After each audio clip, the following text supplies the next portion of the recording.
and I'm getting mighty tired of your trifling ways and of listening to that jackass Bray. Value, not viral. It is often said that the more something gains viral popularity, the faster it declines. The same content that experiences a surge in views is often the same that sees a drop in interest later on. Kenja G. Virality can be compared to a trendy person who everyone seems to want. It's a phenomenon that thrives in the moment. In contrast, value does not operate under the same dynamics. While value can be considered subjective, there is a definite truth to the concept of value. It represents an addition or enhancement to something or someone. Value also suggests an exchange of worth or benefit. An experience that relates to the topic is in my asset protection career. Now, I started at the bottom at a world-famous company, stocking, rotating, and culling in my assigned departments. Now, I did not wear regular clothes while performing my duties. I wore button-down shirts with a tie. Why? Because I could, and no one complained, along with the fact that I like wearing ties. Because of this and how I solved problems, I was constantly mistaken for management. I was new to the team, and how I operated put me in a category of virility. No new employee had done what I was doing, but my moves also put me into the value category. It became apparent early on that bonuses were a thing, but they hinged on the shrink being at a minimum. Shrink is the amount of theft accrued at a store or a business.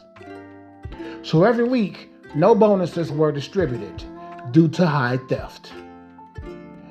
And me, as a hungry, ambitious man, I strived for perfection, or close to it. My attention to detail is impeccable, and this includes people. I started to notice alleged thieves. That is, until it was confirmed that the alleged was no longer applicable.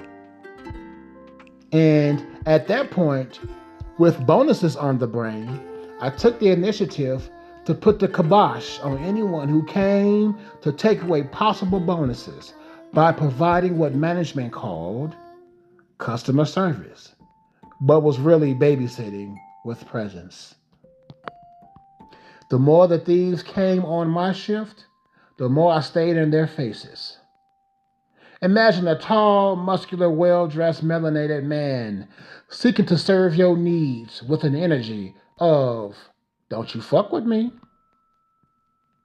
The more I did this, the more people noticed, including the staff members. Little did I know that management had submitted my name for the asset protection position at that location. Please pay attention to the term location, as it will be relevant later. Fast forward to a meeting with the store manager, who suggested I apply for the asset protection. And also to mention that I had learned all of the departments, excluding DSD, which was receiving, including I even learned inventory management, just for my edification. Just because. I was not there for asset protection or inventory management, yet As I previously stated, I performed them easily and without additional pay.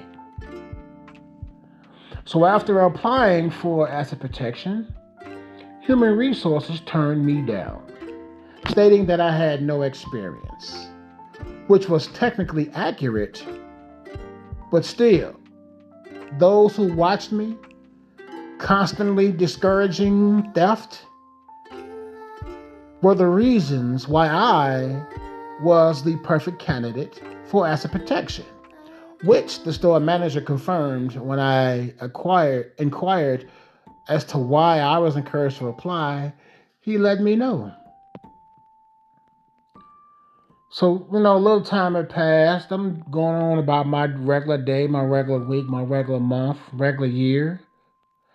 And so one day, this similarly buffed dude in a button down shirt and tie watched me stock shelves in my button down shirt and tie. So now I'm watching him watching me. And I'm thinking, this guy cannot be stealing. But I will watch him nonetheless, just in case, because you never know. So I saw him going towards the employee double doors, and I stopped him. I informed him that he had just passed the restroom area, if that's what he was looking for. He smiled. No worries, he just smiled. And in my mind, I'm getting ready for the drama. I don't mind, taking off the gloves and peeling somebody's cap with these lefts and rights.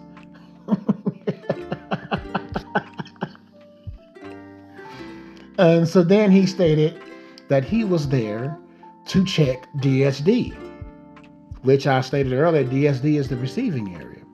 He showed me a name badge and went on about his way, and I went on about my day. Well, come to find out that even though Human Resources denied me for the AP position, I had been selected for the upgrade in position and pay. Shortly after, I quickly discovered why the similarly buffed guy was smiling when I went to stop him from proceeding through the employee doors. He was the asset protection manager for the region. Who'd have thunk it? And so he overrode HR's decision, and I was floored. Not only was I floored, I was grateful that my higher level of attention to detail and ambition had fast-tracked me into a position that allowed me to make enough of a difference to achieve the aforementioned bonuses. And boy, did I ever. So I excelled at the AP position to the point that my ability to predict who, what, when, and where went regional. Before I knew it, I was asked to visit other locations to catch their thieves. Soon my exploits were viral throughout the company.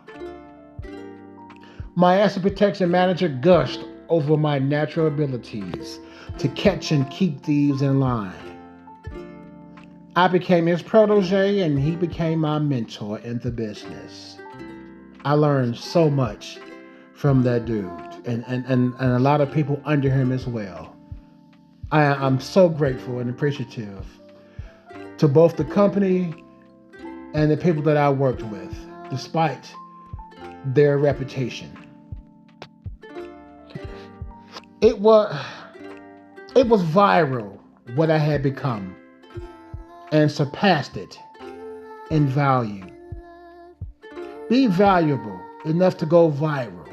Remain grounded, perform ego checks, and always do your best.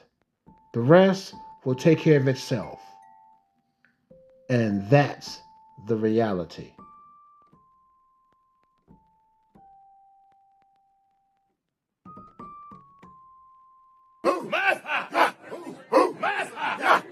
GTTC.